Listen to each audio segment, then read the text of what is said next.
Hello mga mamis, welcome sa aming mini vlog. Ito na nga yung part 2 ng aming paggagala dito sa Luneta pagtapos naming maki-birthday. What?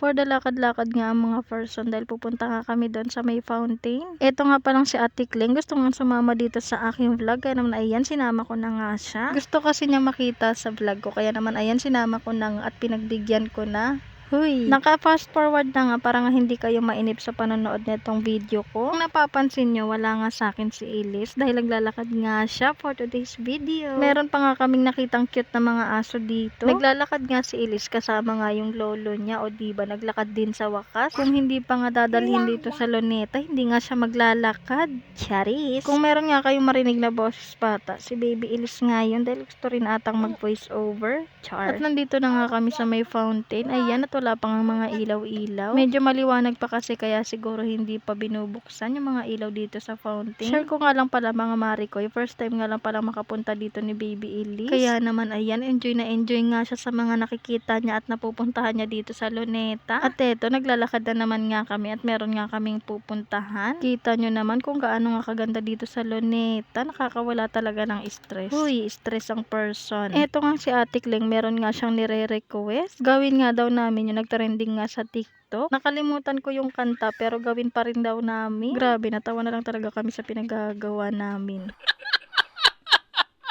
O, diba, para lang kaming mga ewan sa mga pinagagawa namin dito sa Luneta. Nahihiya na talaga ako mag-video-video dahil ang daming ang tao. Hinayaan ko na lang yung mga tao dahil di naman nila ako pinapansin.